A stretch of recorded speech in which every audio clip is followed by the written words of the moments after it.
ke pikiran kita ingat apa itu pelima. Silakan untuk ketua kelas dipimpin doanya. Duduk siap. Siap berdoa. Baik, sebelum belajar dalam bagian kita berdoa dimulai.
Dan alat tulisnya juga.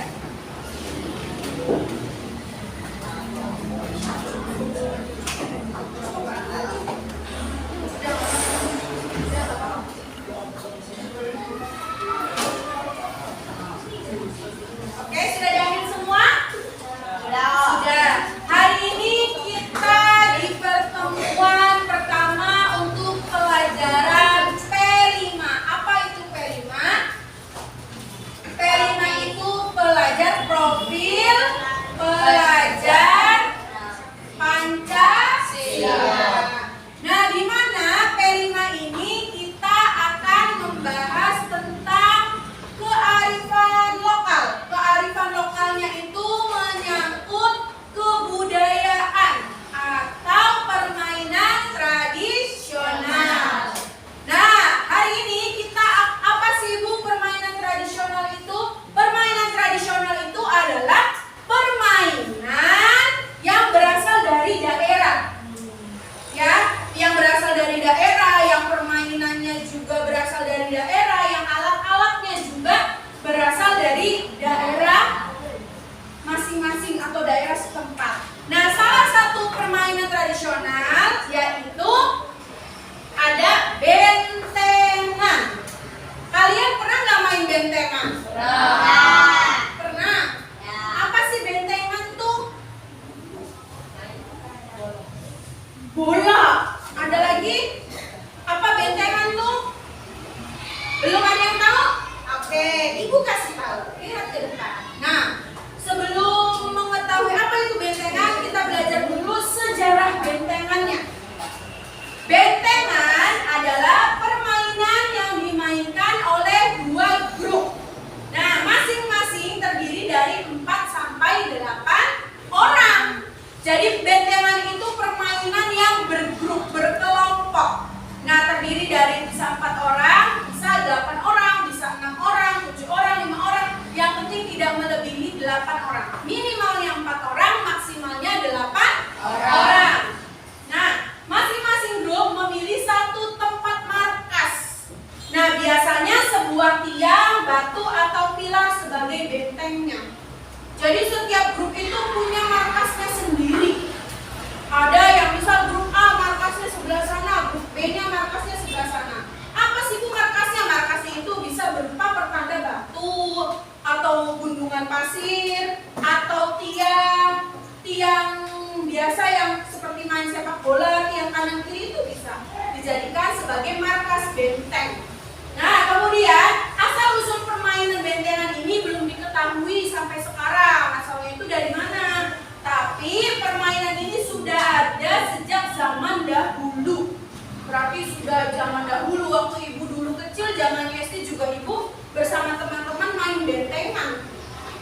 Karena sudah ada sejak zaman dahulu. Nah, ya oke. Nah, kita sebelum melakukan permainan bentengan, kita harus mengetahui aturan mainnya dulu nih. Nah, bentengan merupakan permainan yang harus dimainkan secara kelompok. Nah, kelompok tersebut itu dibagi menjadi 2 kelompok yang tadi sudah Ibu jelaskan ya. Untuk aturan mainnya, yang pertama, terdiri dari 2 kelompok. Kemudian masing-masing kelompok terdiri dari 4 hingga 8 pemain.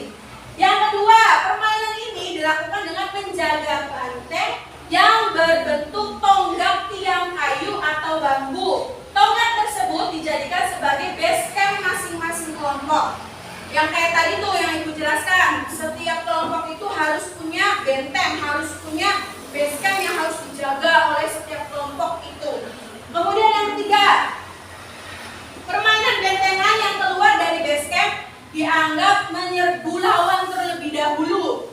Nah, apabila pemain dikejar dan terus tersentuh tangan oleh musuh, maka dianggap tertangkap dan ditempatkan sebagai tawanan. Jadi bentengnya tuh ada 2. Satu kelompok itu punya 2 benteng. Yang benteng satu sebagai markas, yang benteng satunya sebagai penjara. Penjara buat siapa? Buat lawan satunya.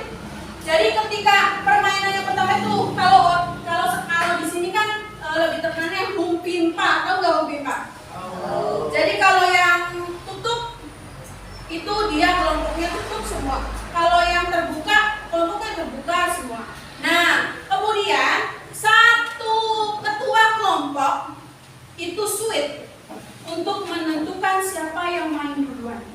Setelah suit berarti yang main duluan dia yang maju duluan.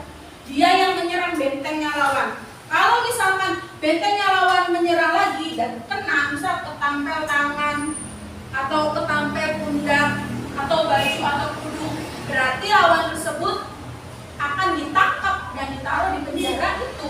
Nah, tugasnya temennya yang di sana itu membebaskan lawan yang ada di penjara. Tapi bagaimana caranya tidak terkena oleh musuhnya, biar nggak ketangkap penjara lagi. Kalau ditangkap lagi berarti semuanya masuk penjara. Nah, nanti itu siapa yang banyak masuk penjara berarti itu yang kalah. Atau siapa yang di markasnya itu gak ada orang kemudian dibom berarti dia yang kalah. Bisa dipahami? Ya. Kemudian, nah di sini ada contoh permainan bentengan.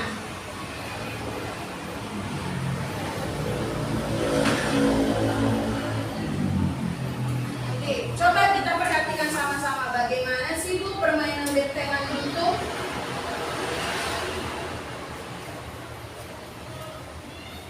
Coba lihat ya.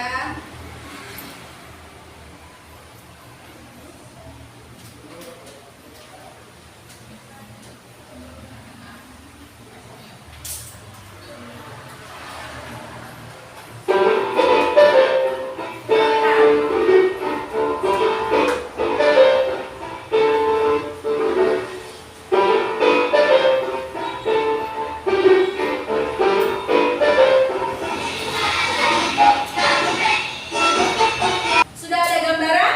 Sudah. Sudah. Oke, kalau sudah ada gambaran, nah untuk pertemuan P5 selanjutnya nanti kita akan melakukan praktik untuk bentengan. Nah, tapi untuk pembagian kelompok kita akan dilanjutkan minggu depan karena minggu depan masih ada materi yang harus disampaikan. Jadi minggu depan kalian harus masih tetap membawa buku P5-nya dan kita akan melakukan pembagian kelompok untuk nanti praktek bentengan. Ada yang ditanyakan? Sudah. Sudah paham semua? Sudah. Kalau sudah paham semua, Ibu ucapkan terima kasih atas perhatiannya. Semoga ilmu yang kita dapatkan hari ini bermanfaat. Silakan ketua kelas untuk memimpin doa. Ulang. Duduk siap.